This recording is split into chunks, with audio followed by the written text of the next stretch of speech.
ढेंकानाल विश्व प्रसिद्ध जोरंदा पीठरे महिमा धर्मर प्रसिद्ध माघ मेला आज आरंभ हेबो। राज्य और राज्य बाहर हजार हजार साधु सन्थ धर्मावलंबी और लक्ष लक्ष पर्यटक मानकर समागम हेबो। सेथिपाई सजेई होइछि महिमा पीठ। प्रशासन और पुलिस तथा जोरंदा ग्राम पंचायत पक्षरु ए नेई समस्त व्यवस्था करा जाइछि। व्यवसाय पाई दुकान बजारर पसरा खोलिछंती व्यवसायी माने। प्रशासन पक्षरु पॉलिश्री मेलार मध्य आयोजन करा जाइछि। मेला को बहु साधु सन्थ माने आसीथिबार देखिबाकु मिलिछि। जोरंदा महिमा पीठरे आजिठारु 3 दिन पर्यंत विश्व प्रसिद्ध माघ मेला अनुष्ठित हेबो। एही मेला 24 तारिख पर्यंत चलिबो। महण महण घियरे विश्वर मंगल पाई तथा विश्ववासींकर मंगल कामना करी दीप प्रज्वलित करा जाइछि। अग्नि रे लक्षाधिक नड़िया पोड़ा जिबा सह मानसिकधारी माने साधु सन्थंको दर्शन करी निज निज परिवारर मंगल कामना करुछंती। यात्रा पूर्वरु गहली भितरे दर्शन करिबा कष्टकर होई जाइछि। माघ मेला पूर्वरु दर्शन करिबा पाई श्रद्धालु मानकर खूब भीड़ देखिबाकु मिलिलानी। विश्व प्रसिद्ध माघ मेला 2024 22 तारिख रे महिमा गोसाईंकर गुरु पूर्णिमा चतुर्दशी आज संध्यार 5टा समय को अखंड झाड़बती जलिब, गादी मंदिर जलिब, आमर अखंड ज्योति मंदिर जलिब, आ जो दलक आमर उपासना पीठ से झाड़ जलिब। आउ यात्री माने जो भक्त माने आछंती समस्ते तांकर घृत बा तांकर घृत भणिया साधु भिक्षा देकरी गुरु दर्शन करके आशीर्वाद नहीं कि जीवे। शून्य ब्रह्म को दया हो महाप्रभु। आज जोरंदा गाँव स्थित माघ मेला आरंभ हो जाउछि और माघ मेलार व्यवस्था पुलिस तरफ श्रृंखलित करने व्यापक दृष्टि अरेंजमेंट कराई। ये अरेंजमेंट रे हमें 10 प्लाटून फोर्स डिप्लॉय करछु। ता छडा एडिशनल एसपी डीएसपी इंस्पेक्टर ये रैंक ऑफिसर्स माने प्रेजेंट अछंती। तांका डिप्लॉयमेंट ब्रीफिंग कराई छि। आ मु आशा करूछि पुलिस डिप्लॉयमेंट पार्ट रे ट्रैफिक डिप्लॉयमेंट अछि। तापरे जो मंदिर अच्छी मंदिर एंट्री एग्जिट से सब जगह डिप्लॉयमेंट कराई छि और समस्त ठीक से ब्रीफिंग कराई छि।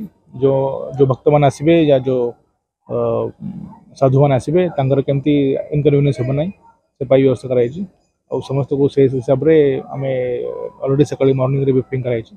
मु आशा करूछि कि हम जो माघ मेला चलिबो नेक्स्ट 4 डेज आपई किछि अवस्था है किछि प्रॉब्लम हेबो नै। आज होची विश्व प्रसिद्ध जोरंदा मेला बाबा शून्यवासींकर यह होची गोटे एक अलौकिक महिमा बा गोटे खुशीर उत्सव जहाँ माने विश्वर प्रत्येक कोणरू भक्त आसी था। आम कौन से यार धर्मावलंबी नुह किंतु विश्वास अच्छी एवं आज यात्रा रे मो भाईर चुट्टी पड़ूला से आम आसीलु। बाबा बहुत विश्वास भरोसा अच्छी। बाबा शून्यवासी हेले भी समस्त आशा को पूर्ण करती ए भरोसा अच्छी। बकलधारी सन्यासी समाज एवं कौपुनीधारी सन्यासी समाज पक्षरु विभिन्न मठ मंदिर गुड़िकु रंग करा जाइछि।